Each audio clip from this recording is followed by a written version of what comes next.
pagi hari ini nggih, teman-teman. Mohon maaf telah membuat teman-teman menunggu.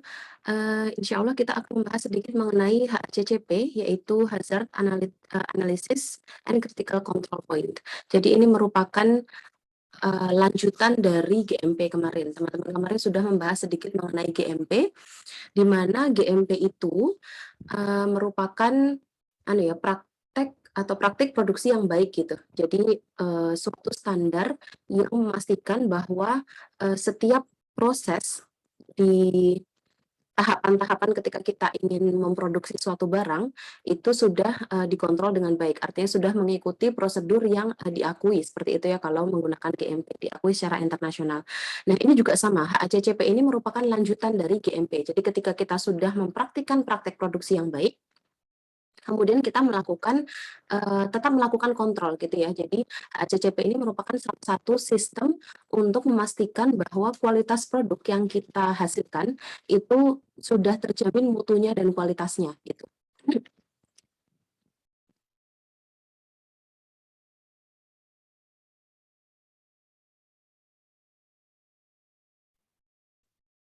Pertanyaannya kenapa sih kita harus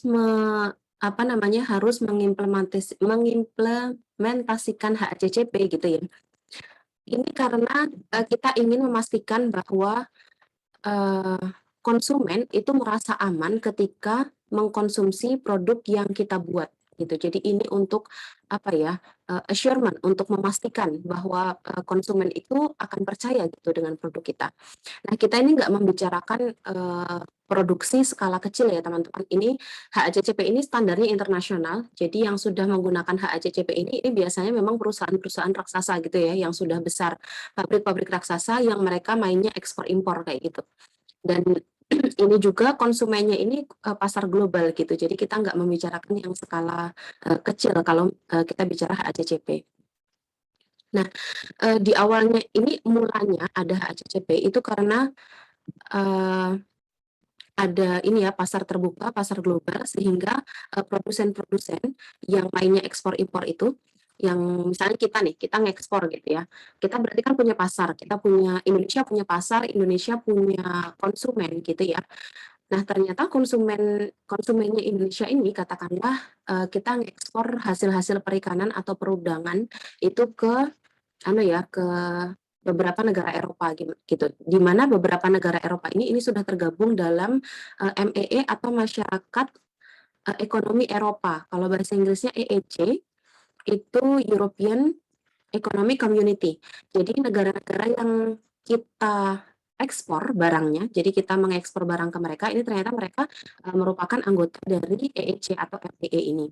Di mana federasi ini, MEE dan MEE atau EEC ini sudah mengimplementasikan HACCP sehingga mereka hanya akan menerima barang-barang yang sudah memenuhi standar HACCP. Itulah sebabnya kenapa kemudian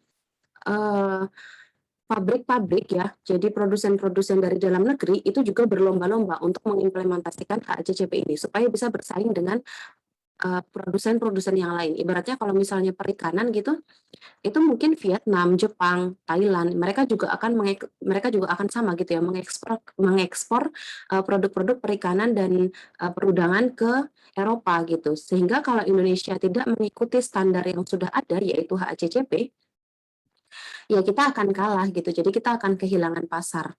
Karena pasar kita nggak percaya sama produk yang kita kasih ke mereka, produk yang kita jual ke mereka. Mereka nggak percaya mengenai mutu, quality, dan safety-nya gitu. Sehingga mereka akan memilih produk lain yang sudah mempunyai standar HACCP, yang mana standar HACCP ini sudah diakui secara internasional. Seperti itu.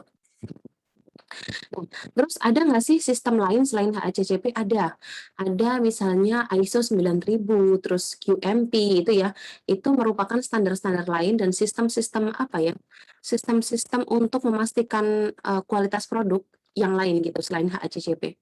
Tapi kenapa sih yang diakui hanya HACCP gitu ya? Karena HACCP ini setelah melalui berbagai macam telaah gitu ya, telaah secara dari berbagai aspek, dari segi ekonomi, dari segi saintifik, itu ternyata HACCP ini yang paling mumpuni. Kenapa paling mumpuni? Karena HACCP ini kuncinya adalah pada tindakan preventif. Jadi beda sama yang sistem yang lain.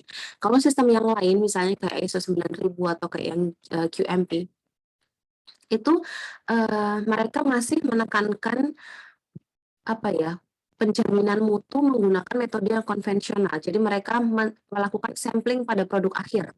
Jadi di end product-nya aja mereka nanti uji di laboratorium gitu.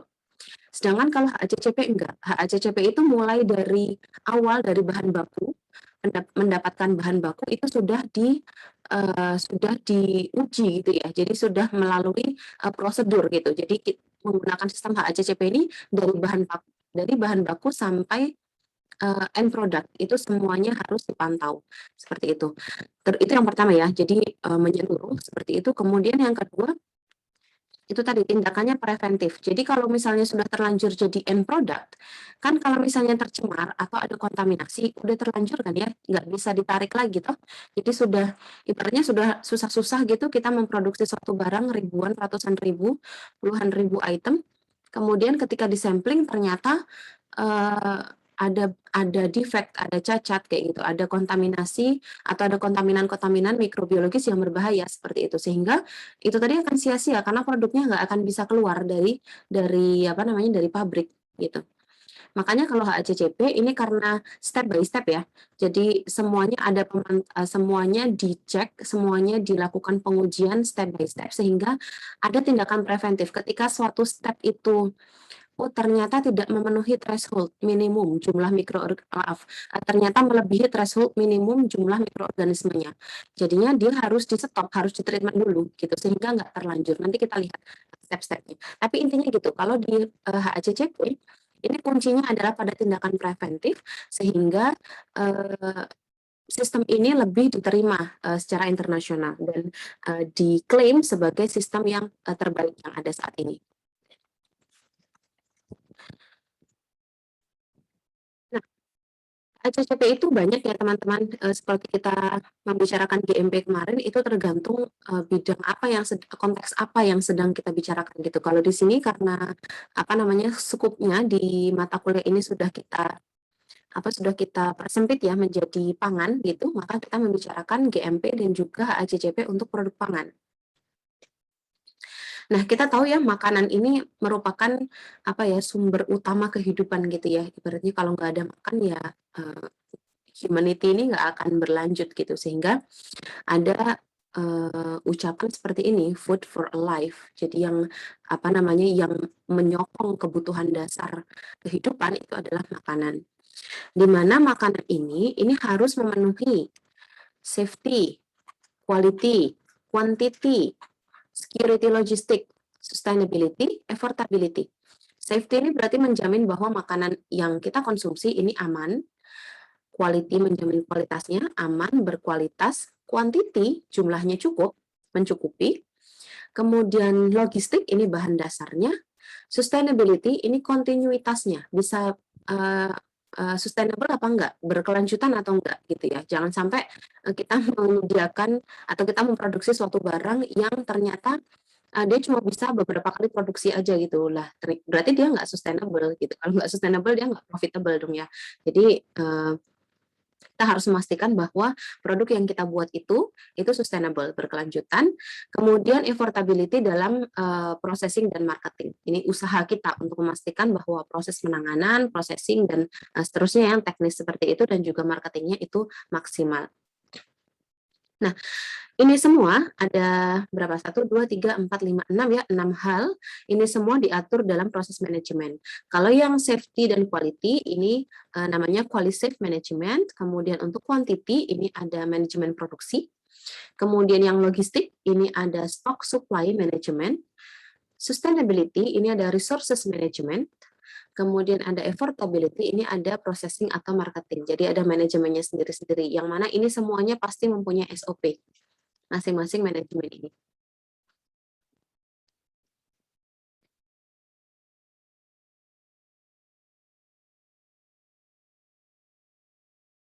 Nah, kemudian ada istilah ya, food safety atau keamanan pangan from farm to table. Jadi dari peternakan sampai ke meja makan.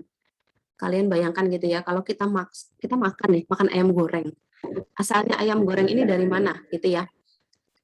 Itu yang saya ingin teman-teman membayangkan.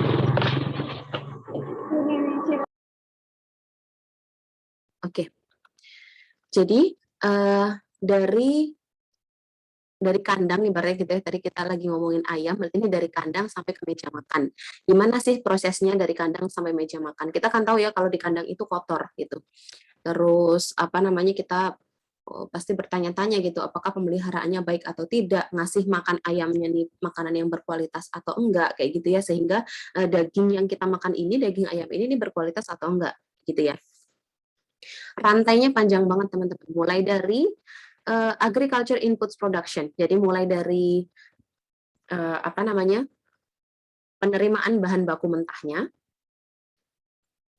kemudian produksi primer, handling dan distribusi, kemudian penambahan bahan pangan, kemudian menyebarkan, mendistribusikan ke industri-industri makan untuk diolah lagi misalnya menjadi bahan mentah yang lain yang siap makan, kemudian distribusi lagi, terus penyimpanan makanan sampai ke tangan konsumen, kemudian retail ini juga nanti harus ada SOP untuk penyimpanannya bagaimana, kemudian sampai ke restoran, catering, dan seterusnya sampai ke meja makan kita atau sampai siap kita makan. Jadi rantainya banyak sekali.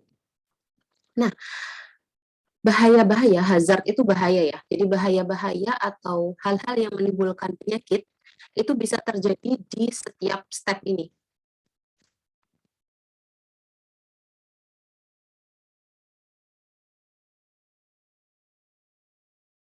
Jadi bahaya-bahaya yang mungkin terjadi atau mungkin mengkontaminasi. Kalau ada kontaminan ya, yang mungkin mengkontaminasi makanan kita, itu bisa terjadi di setiap step ini. Misalnya, ketika menerima bahan mentahnya itu ternyata tidak diinspeksi dulu. Ini bahan mentah yang berkualitas atau enggak gitu. Misalnya itu tadi dari ayamnya nih, ayam yang masih hidup nih di kandang, apakah dia dipelihara dengan baik atau enggak. Terus pakan apa yang mereka makan sehari-harinya kayak gitu. Kalau nggak ada SOP atau inspeksi seperti itu, maka dari mulai inputnya aja itu udah kompromis ya, udah dipertanyakan gitu. Ini baik apa enggak nih daging yang kualitasnya. Kemudian misalnya ketika penambahan apa namanya, bahan tambahan pangan atau BTP ya, bahan tambahan pangan atau BTP atau food additives. Ini sesuai nggak sama SOP? Kan ada anunya apa, batas maksimal misalnya, maksimal atau minimalnya berapa miligram atau berapa gram yang harus ditambahkan dalam bahan pangan kita gitu. Nah, itu udah sesuai SOP atau belum? Kalau di ternyata nggak sesuai SOP, ini juga akan merusak bahan pangan kita. Sehingga kualitasnya akan terganggu kan? Kemudian ketika penyimpanan itu juga ada SOP-nya misalnya ya. Misalnya ini harus disimpan di kulkas misalnya di suhu 4 sampai 8 derajat atau harus disimpan di -20 atau harus disimpan di minus sekian lagi yang lebih beku lagi misalnya kayak gitu. Ini juga harus jelas SOP-nya.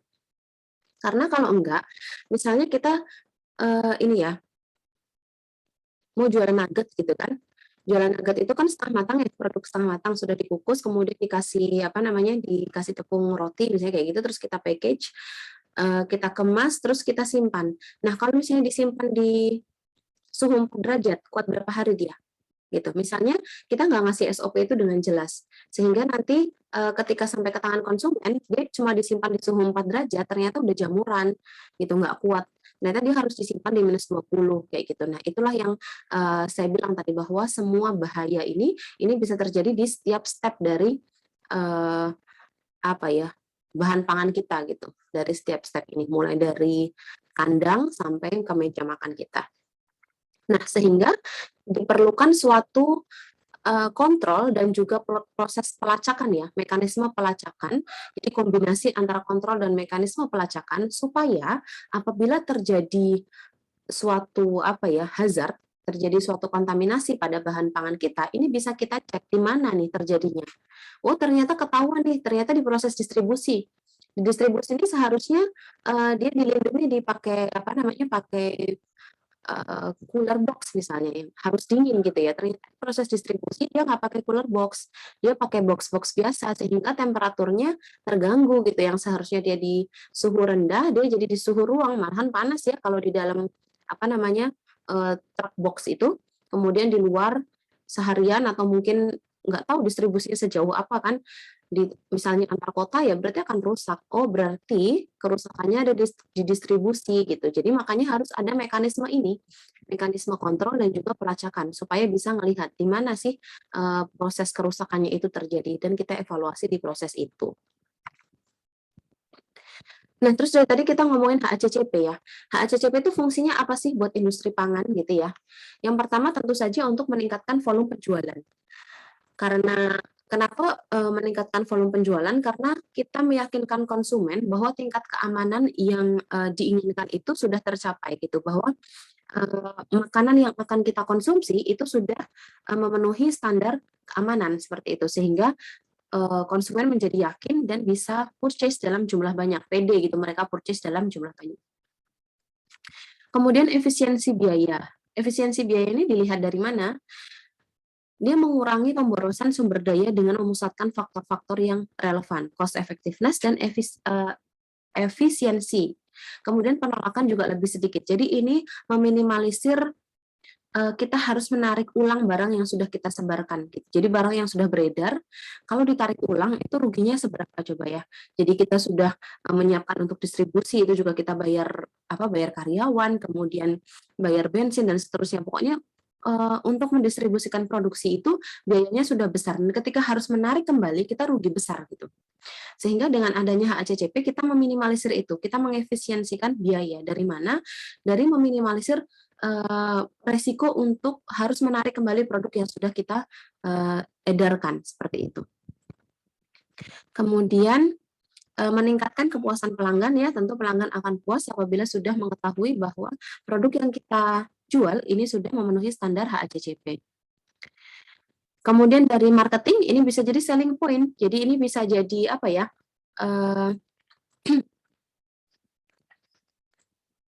kompetisi gitu dengan produk-produk lain yang mungkin serupa. Oh, produk tetangga belum ada nih HACCP-nya, dia belum pakai HACCP, produk kita udah pakai HACCP, sehingga bisa memastikan kepada konsumen produk kita ini lebih aman, kualitasnya lebih terjamin, karena bukan lebih bagus ya, lebih bagus itu nggak bisa diteliti dengan ini ya, nggak bisa menggunakan sistem. Jadi kita bisa mengatakan bahwa kualitas kita lebih terjamin karena sudah memenuhi standar HACCP, seperti itu.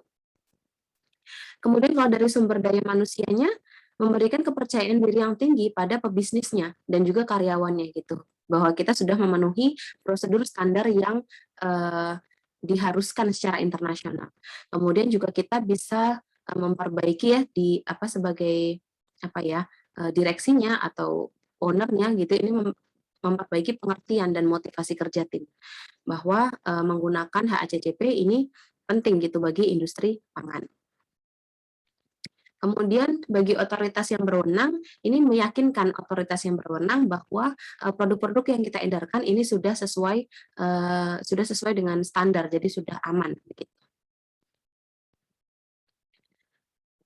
Kemudian sebenarnya apa gitu ya, HACCP itu sebenarnya apa?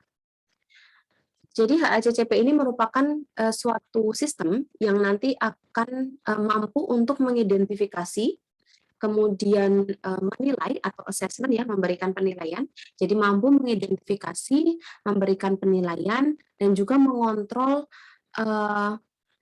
bahaya-bahaya biologis, kimia, dan juga fisika yang diasosiasikan dengan produksi pangan. Jadi ketika kita memproduksi pangan, ini kan sangat rentan untuk terkontaminasi bahan-bahan biologis, kimia, dan fisika gitu ya. Nah, adanya HACCP ini mengontrol ketiga hal tersebut di bahan pangan yang sedang kita produksi. Jadi ini mencegah masalah-masalah potensial yang mungkin akan terjadi di kemudian hari, seperti itu. Kemudian, maaf tadi saya soalnya bikin catatan, jadi saya sambil melihat catatan. Nah, HACCP ini konsepnya sebenarnya juga pada manajemen pengawasan dan pengendalian ya. Pengawasan dan pengendalian keamanan pangan secara preventif. Tadi sudah saya bilang bahwa menangnya HACCP dari sistem-sistem yang lain itu adalah pada tindakan preventifnya gitu. Jadi dia bisa mencegah sebelum masalah itu terjadi gitu. Beda sama yang lain. Kalau yang lain itu karena sistem yang lain itu melakukan pengujian di end product atau di produk akhirnya, sehingga kalau ada kesalahan sudah tidak bisa di apa-apakan lagi, udah terlanjur ibaratnya gitu ya, dan barang ini udah siap edar. Jadi kayak percuma sebenarnya kalau misalnya iya nggak sih ya, percuma ya kalau misalnya kita melakukan pengujian tuh, melakukan apa namanya pengujian produk akhir itu cuma di akhirnya aja, di produk akhirnya aja kita sampling. Harusnya nggak seperti itu, harusnya setiap step itu harus kita pantau, harus kita monitor seperti itu. Karena kalau ada kesalahan bisa langsung ditangani gitu, dan bisa di apa ya, ibaratnya bisa dihindari gitulah keharusan untuk apa ya, penarikan produk atau kerugian kayak gitu ya, bahwa ternyata sudah diproduksi dalam jumlah besar, massal, ternyata end produknya ada cacat sehingga harus digagalkan edarnya kayak gitu. Nah, kemudian ini tadi ya, harus mengidentifikasi, mengevaluasi, dan mengkontrol. Bisa juga untuk mengidentifikasi, memonitor, dan mengendalikan bahaya. Sama aja. Jadi kalau di pengertian yang lain, HACCP ini suatu sistem yang mengidentifikasi, memonitor, dan juga mengendalikan bahaya. Bahayanya apa? Bahaya biologis, kimia, dan fisika. Kemudian mulainya dari mana HACCP? Mulainya bukan dari produk akhirnya, mulainya dari bahan baku. Mulai dari bahan baku, proses pengolahan atau produksi, kemudian manufaktur, penanganan, dan penggunaan bahan pangan. Itu semuanya diatur dalam HACCP. Itu. Kemudian kuncinya dari HACCP ini adalah antisipasi atau preventif tadi ya. Jadi tindakan preventif atau antisipasi bahaya, dan juga mengidentifikasi titik kendali, mengidentifikasi control point. Nanti akan kita bahas selanjutnya. Itu.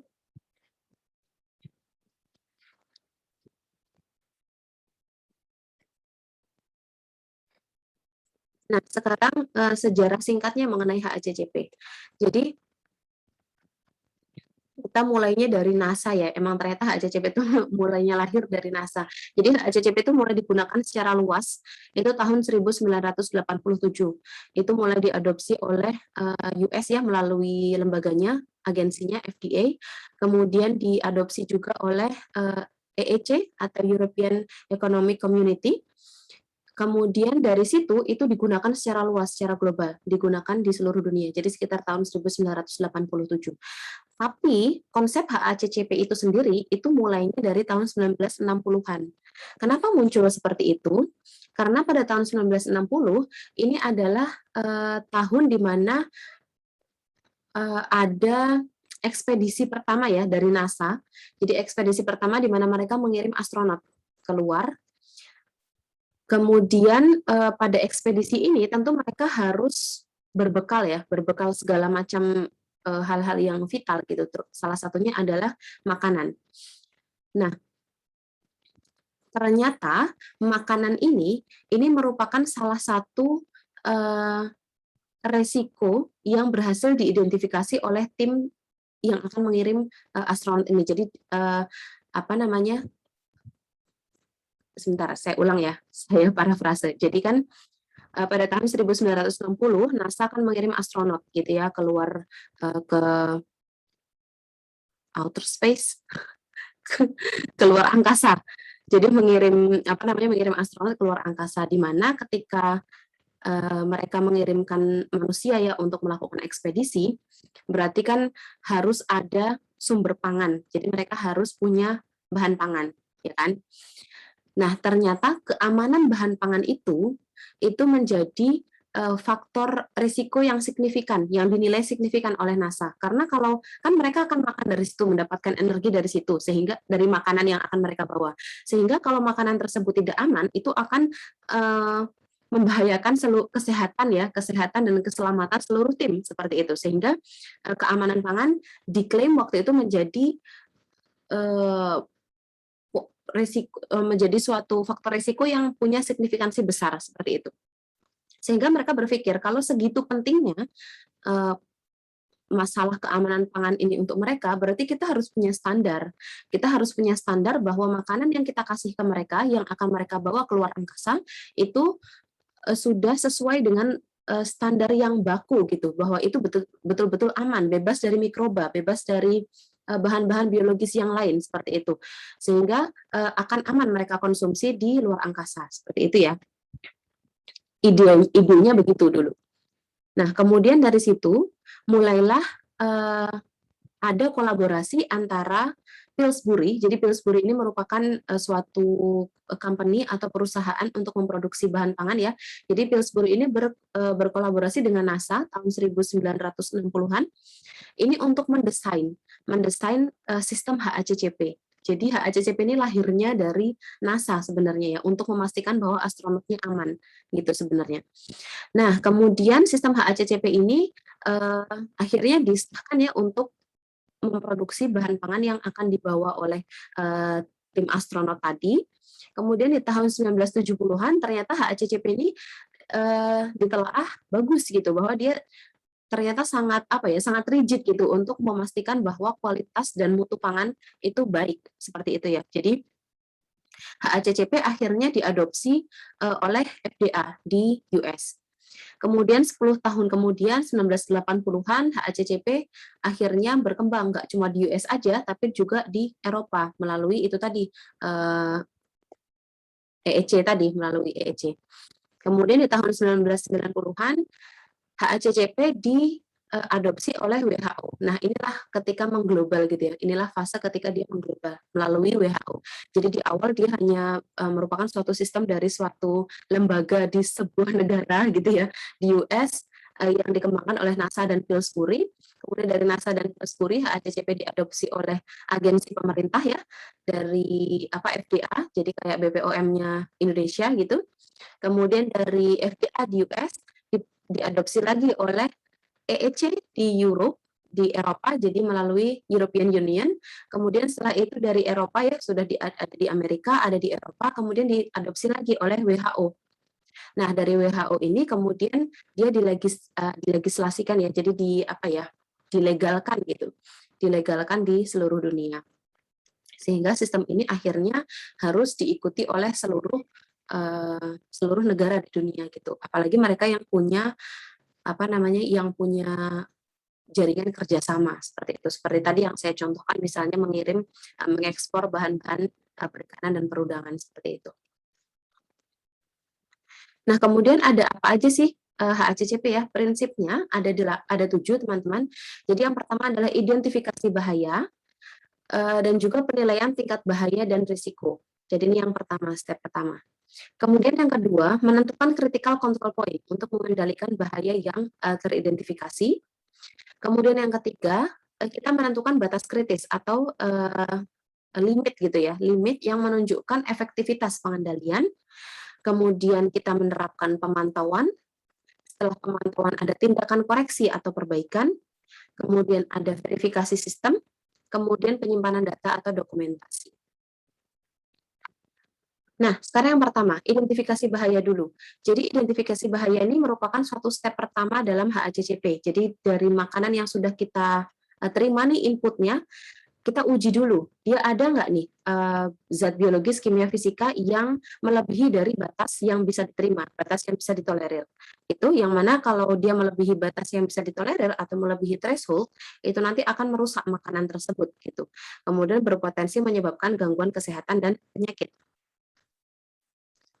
Nah, adanya ini ya teman-teman, adanya identifikasi bahaya ini menyebabkan bahaya ini kemudian, ini hazard ya, hazard ini kemudian digolongkan merujuk pada tingkat risikonya gitu. Ada yang risiko tinggi, rendah, sedang gitu. Nah, kita lihat kalau resiko bahan makanan. Di sini nih yang resiko paling tinggi. Jadi yang pertama ini resiko paling tinggi, ini resiko paling rendah. Resiko paling tinggi kita lihat ada unggas dan produk unggas, kemudian daging sapi, daging babi, dan seterusnya. Yang bahan kering ini adalah resiko yang paling rendah. Seperti itu.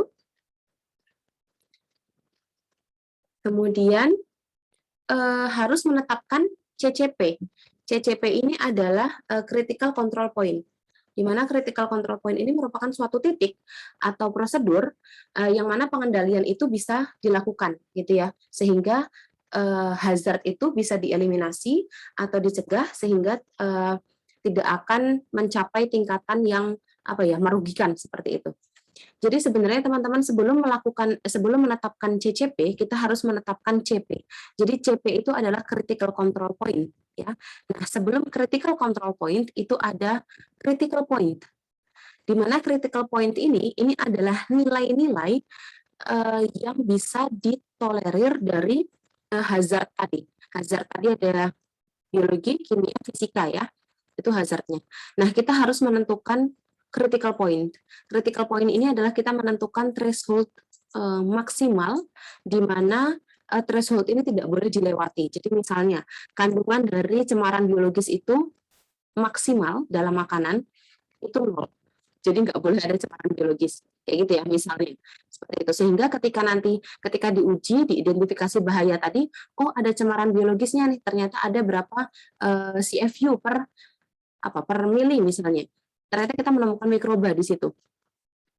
Kalau kita menemukan mikroba di situ, berarti kan bahaya teridentifikasi ya, hazard teridentifikasi, critical point terlewati, ya kan? Critical point-nya tadi seharusnya 0. Tidak boleh ada mikroorganisme sama sekali. Ternyata ditemukan mikroorganisme di situ. Sejumlah sekian. Nah, disitulah kemudian implementasi CCP atau critical control point itu dilakukan. Jadi critical control point ini merupakan proses untuk mengeliminasi mikroorganisme itu. Semoga bisa diikuti ya.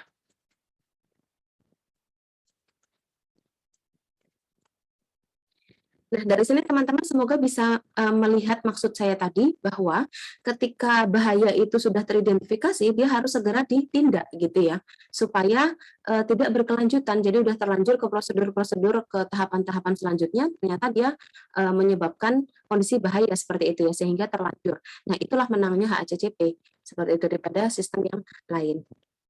Kemudian tadi ada CP, kemudian ada CCP, kemudian ada critical limit. Critical limit ini akan berbeda ya teman-teman, bergantung pada jenis makanan yang akan kita proses. Tapi secara umum kalau makanan ini ada suhu, waktu kelembapan, nilai pH, kualitas dan kuantitas mikroba dan seterusnya. Ini harus kita tentukan kayak gitu. Jadi berapa sih konsentrasi garam yang bisa ditolerir, berapa sih nilai kimia yang bisa ditolerir, berapa sih viskositas yang bisa ditolerir, berapa sih cemaran yang bisa ditolerir, atau cemaran jenis apa dan jumlahnya berapa yang bisa ditolerir, seperti itu. Itu kemudian ini contohnya, jadi misalnya pH suatu makanan tertentu itu 6 sampai 6,5. Ternyata ketika diuji dia pH-nya 7 atau 6,8. Nah, ini akan menjadi temuan gitu ya, bahwa berarti pH-nya ini melebihi batas kritis. Gitu, kemudian maaf teman-teman, ini saya salah naruh ya.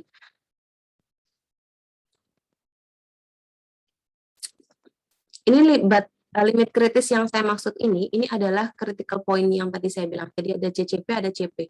Ini CP-nya di prinsip ketiga. Jadi kita harus menentukan yang kita tentukan itu kalau menurut CCP, kalau menurut HACCP yang kita tentukan itu bagaimana cara mengantisipasinya terlebih dahulu, kemudian baru mengidentifikasi critical point-nya gitu ya. Jadi di sini adalah critical point-nya, kemudian ini contohnya, misalnya temperatur penyimpanan 0 sampai 4 derajat, kemudian kadar gulanya 20 sampai 24%, ternyata misalnya ditemukan kadar gulanya 30%, oke berarti dia harus di treatment gitu ya. Kemudian ada pemantauan batas kritis. Jadi pemantauan batas kritis ini merupakan evaluasi apakah CCP ini bisa mengendalikan critical point dengan baik. CCP ini bisa mengendalikan CP dengan baik atau tidak gitu. Itu caranya dengan apa pemantauannya? Ini dengan pengamatan, pengukuran, dan pencatatan yang sistematis. Jadi pemantauan batas kritis ini sebenarnya menguji apakah CCP tadi berfungsi atau tidak. Karena CCP tadi fungsinya untuk mengendalikan CP gitu ya. Sehingga di prinsip keempat CCP ini harus diuji gitu ya, berfungsi atau enggak. Kemudian ada pemantauan dan monitoring ini tadi ya. Jadi ini prinsip keempat, ini ada pemantauan batas kritis, kemudian ada pemantauan dan monitoring. Ini termasuk dalam prinsip keempat tadi. Di pemantauan ini apa gitu. Kita harus menentukan apanya, apa yang merupakan, kita harus menentukan objek pengukuran atau pengawasan yang bisa memastikan bahwa, apa namanya, CCP ini berfungsi dengan baik. Contohnya ternyata ditemukan tadi masalah temperatur ya. Berarti kita temukan di sini ketika monitoring, kita temukan temperatur sterilisasinya. Kenapa temperatur sterilisasinya? Kemudian kita uji gitu ya, ketika kita sudah mendapatkan apa, jadi apa yang mungkin apa temuan kita gitu. Tadi kan kita menguji menggunakan apa namanya critical point ya. Critical point kita dapatkan ternyata beberapa critical point itu ternyata melebihi threshold atau melebihi batasan standar, sehingga harus kita implementasikan CCP. Jadi kita apa namanya kita treatment gitu dengan CCP yang sudah kita tetapkan sebelumnya. Kemudian di pemantauan ini kita harus mengidentifikasi apa yang kita temukan. Oh, ternyata yang kita temukan di sini contohnya adalah temperatur sterilisasi. Yang mana temperatur sterilisasi ini bagaimana sih cara mengukurnya? Ini merupakan pengukuran kritis kuantitatif secara fisika atau kimia dan memerlukan waktu akurasi dan benar dan nyata. Sehingga gimana caranya untuk mendapatkan temperatur yang apa namanya menggunakan temperatur yang bagaimana caranya mendapatkan temperatur yang akurat? Ini menggunakan termometer, misalnya seperti itu. Jadi kita harus mengidentifikasi apa bagaimana. Kemudian kapan?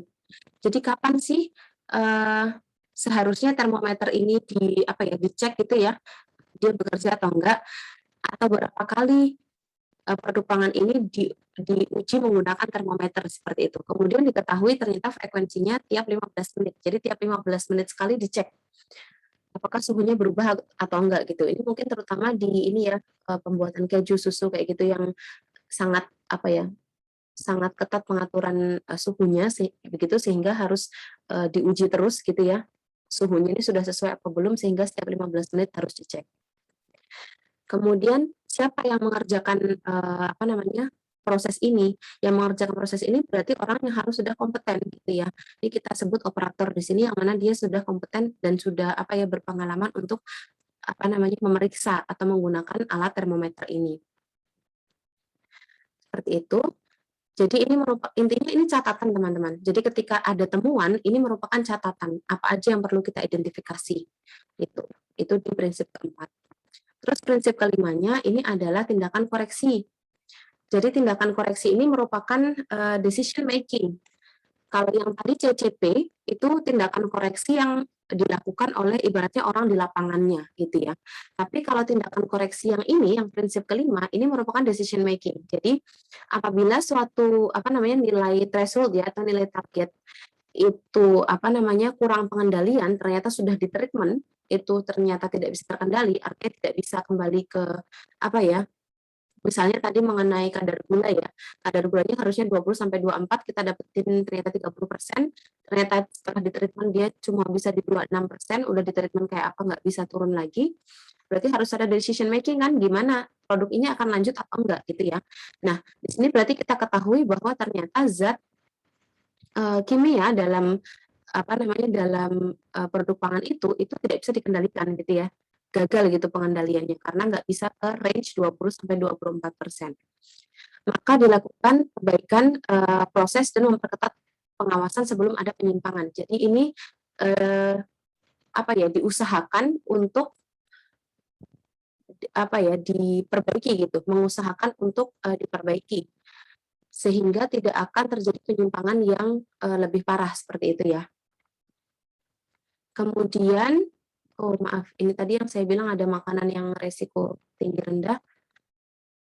Nah, ini tadi kan maka dilakukan proses perbaikan gitu ya, supaya tidak terjadi penyimpangan yang lebih parah. Nah, terus kita kembali lagi ke golongan resiko tadi.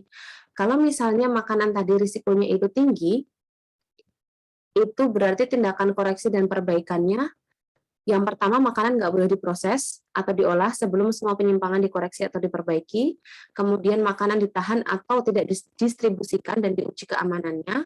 Atau jika keamanan makanan tidak memenuhi syarat, maka perlu dilakukan tindakan koreksi yang tepat. Ini berarti decision making-nya seperti ini. Jadi ada beberapa opsi. Kalau yang resiko sedang, decision making-nya seperti ini. Kalau resiko rendah, decision making-nya seperti ini. Kayak gitu. Kemudian ada yang namanya verifikasi.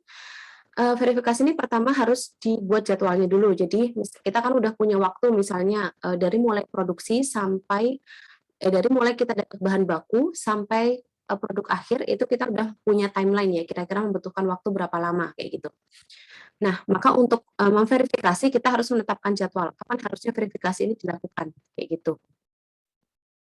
Kemudian apa sih yang perlu dilakukan, apa sih yang mau diverifikasi gitu ya. Yang mau diverifikasi ini adalah rencana HACCP. Jadi teman-teman, tiap produk itu tadi saya udah bilang ya, tiap produk itu punya HACCP yang mungkin akan sedikit berbeda antara satu dengan yang lainnya. Kayak gitu. Sehingga proses verifikasi ini pemeriksaan kembali rencana HACCP tadi udah sesuai apa belum. Realnya dengan rencananya. Kemudian pemeriksaan catatan HACCP, temuan-temuan apa tadi yang ketika melakukan audit ya atau pemeriksaan. Kemudian juga memeriksa penyimpangan CCP dan prosedur perbaikannya. Jadi tadi kita udah dapat CP, ternyata ada CP yang terlanggar, misalnya pada temperatur dan kadar gula, misalnya itu terlanggar ya.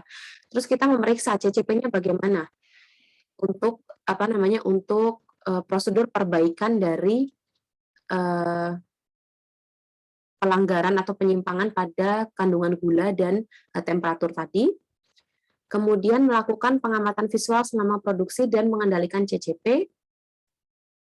Kemudian setelah itu pengambilan contoh atau sampel dan analisa secara acak.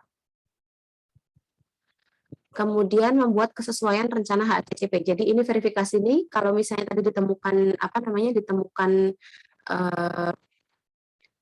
pelanggaran ya, ditemukan pelanggaran pada CP, berarti kan ada yang salah tuh di apa namanya rencana HACCP awalnya ada yang salah. Nah, itu harus diidentifikasi mana yang salah terus diperbaiki sehingga akan membuat kesesuaian rencana HACCP yang baru setelah ditemukan adanya kesalahan-kesalahan ini tadi. Jadi ini membuat perbaruan atau revisi.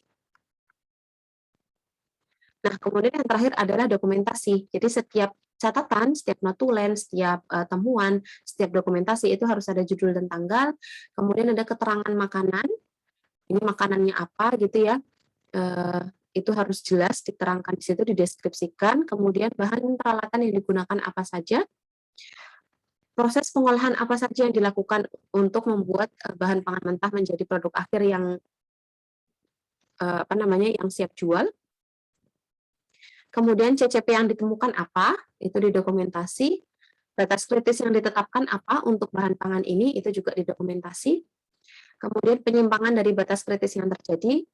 Kemudian tindakan koreksinya apa, itu ditulis. Kemudian identifikasi tenaga operator peralatan khusus. Jadi kalau memang ada peralatan-peralatan yang harus dioperasikan oleh orang dengan expertise tertentu, itu juga harus dicatat di dokumentasi.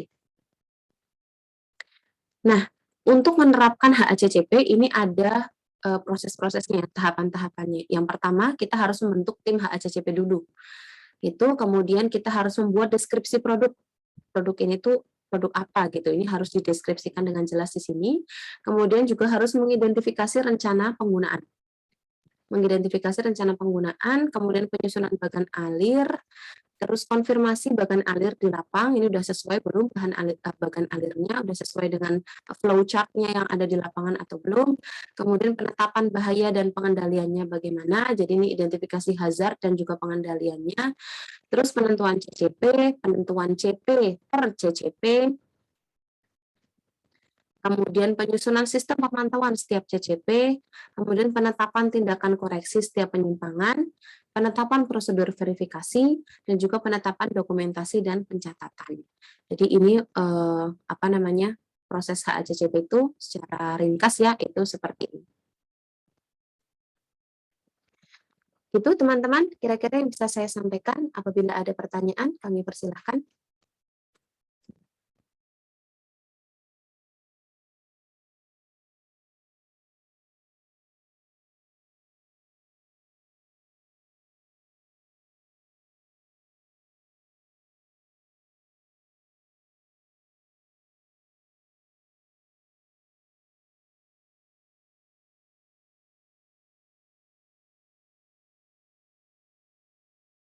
Monggo, apakah ada pertanyaan atau udah jelas banget?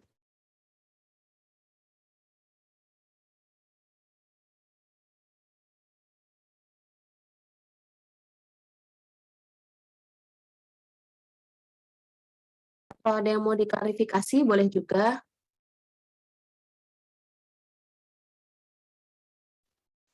Dari saya sudah jelas, Ibu.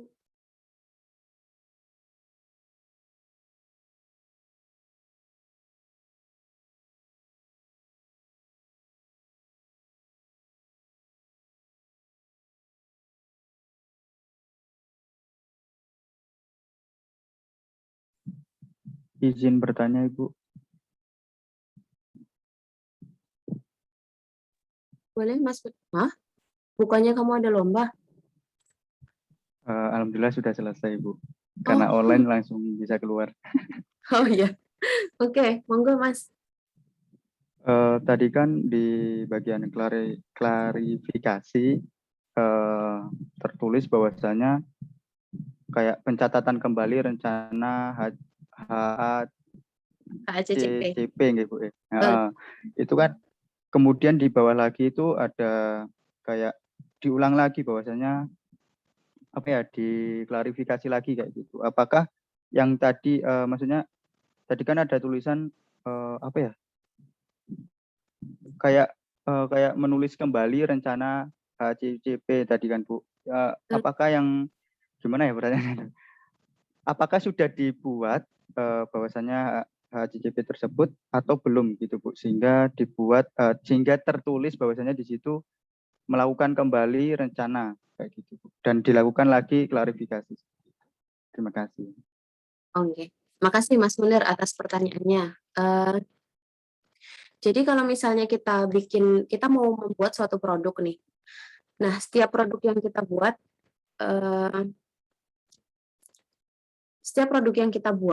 kalau berbeda dengan produk yang sebelumnya, HACCP-nya pasti berbeda, Mas. Karena HACCP ini spesifik per produk yang akan diproduksi. Karena setiap produk yang akan diproduksi itu akan punya CCP dan CP yang berbeda, sehingga nanti proses atau tindakan koreksinya juga berbeda, kayak gitu ya. Nah, ketika kita udah punya nih, misalnya Mas Munir nih punya apa ya? Mas Munir yang saya kebayangnya biskuit ya, karena anak saya suka biskuit. Jadi Mas Munir nih ownernya biskuit misalnya, biskuit yang punya siapa ya? Saya lupa, ada pokoknya dia perusahaan pangan gitu ya, dan dia memproduksi biskuit nih, dia produksi pertama, oke, sukses, dia udah punya HACCP untuk yang biskuit yang original. Terus kan ada biskuit yang coklat ya, kalian tahu ada biskuit yang coklat. Nah, di biskuit yang coklat ini berarti kan akan ada perubahan akan ada perubahan rasa, ada perubahan varian, berarti ada bahan tambahan yang akan ditambahkan dari yang original gitu kan. Nah, berarti dia harus menyesuaikan HACCP-nya. Dan ini HACCP-nya dia belum punya nih untuk yang produk yang coklat. Jadi dia buat rencana HACCP dulu. Gitu kan? Nah, dia buat rencana HACCP ibaratnya proposalnya gitu, Mas. Terus rencana HACCP udah selesai, terus produknya itu mulai diproduksi. Nah, terus HACCP-nya tadi diterapkan proses mulai dari identifikasi hazard, kemudian penetapan CCP, penetapan CP kayak gitu. Nah, ternyata ketika setelah menentukan CP, itu ternyata ada CP yang terlanggar di situ. Sehingga dia harus kembali ke CCP-nya. Kalau ada CP ini yang terlanggar, maka CCP mana yang harus diperbaiki, kan gitu ya. Nah, kemudian setelah itu dia harus menentukan tindakan koreksi gitu ya, harus menentukan tindakan koreksi. Tindakan koreksinya apa kalau CP ini terlanggar kayak gitu. Itu kan semuanya akan dicatat, Mas. Karena ada prinsip yang keempat tadi, ada evaluasi dan monitoring kayak gitu ya. Itu kan akan dicatat semuanya. Nah,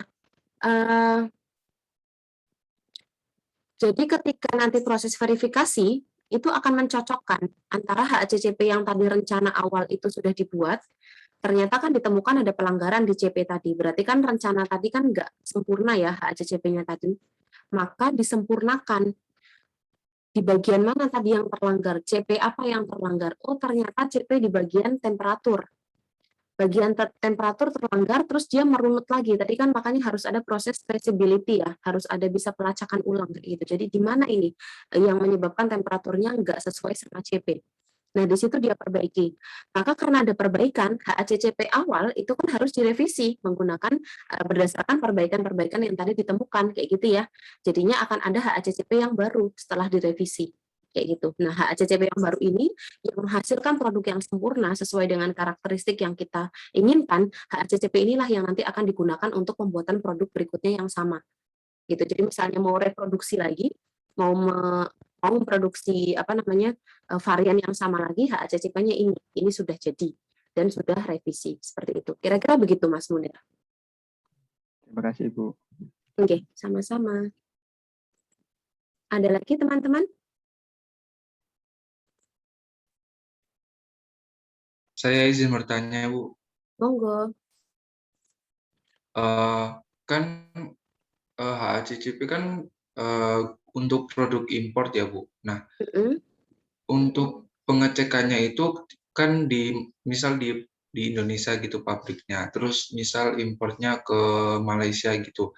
Nanti di Malaysia itu dicek lagi apa disetorkan berkas-berkas HACCP-nya aja ya, Bu? Kalau setahu saya berkasnya aja, Mas. Jadi mana lisensi, mana dokumen HACCP-nya, terus hasil-hasil pengujian dan seterusnya itu sudah cukup. Jadi kan nanti di akhir itu kan tetap ada sampling produk akhir ya. Dan itu nanti akan diuji laboratorium. Jadi berapa kadarnya ini berapa, itu nanti sudah ada dokumennya. Nah, tinggal nanti dilihat kredibilitas dari laboratorium tersebut gitu. Jadi biasanya yang untuk pembuktiannya itu HACCP-nya ini, dan biasanya HACCP-nya ini harus direview dulu Mas. Jadi HACCP ini harus diakui dulu oleh WHO gitu. Jadi kita udah punya nih produk ini yang mau kita ekspor. Terus kita udah punya HACCP yang memenuhi produk akhir sesuai yang kita inginkan kayak gitu. Terus HACCP ini harus mendapatkan lisensi atau harus mendapatkan sertifikat gitu bahwa HACCP ini sudah sesuai dengan standar dan prosedur. Nah, nanti kalau kita mau ngekspor, tinggal itu dokumen HACCP-nya ditambah sertifikasi atau nomornya, itu nanti yang akan diberikan pada penerima ekspor kita, kayak gitu. Kalau nanti mereka tetap nggak percaya atau menginginkan uji lagi, ya sebenarnya kan bebas aja gitu, tinggal mereka punya resources-nya apa enggak pengujian ulang. Kayak gitu, Mas. Bu, terima kasih. Oke, sama-sama.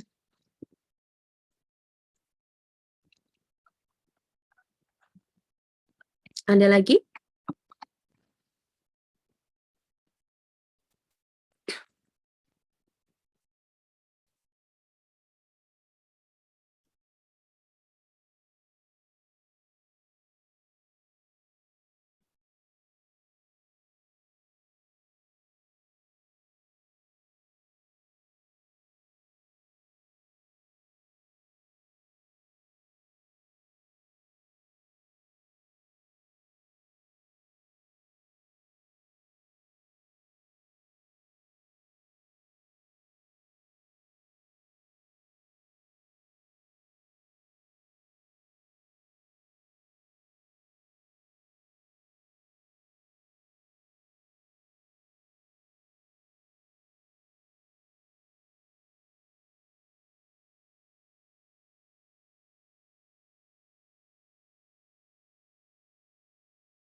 Oke, teman-teman silahkan lihat di chat ada kuis di situ, link kuis. Silahkan dikerjakan, waktunya 3 menit. Saya mulai dari sekarang.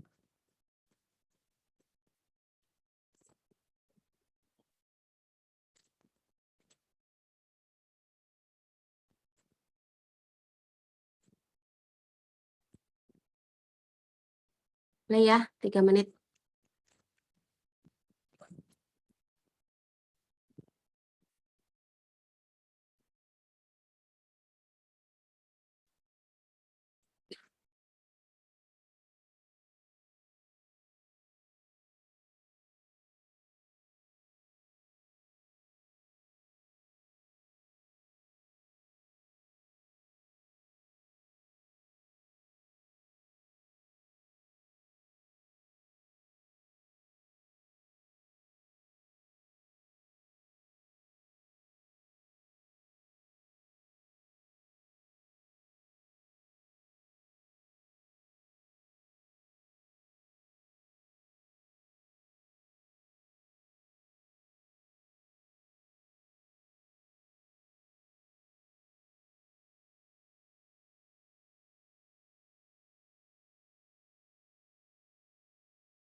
Tiga 30 detik lagi.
Oke, waktunya habis teman-teman. Terima kasih banyak atas atensi teman-teman pada pagi hari ini. Kurang lebihnya dari saya mohon maaf.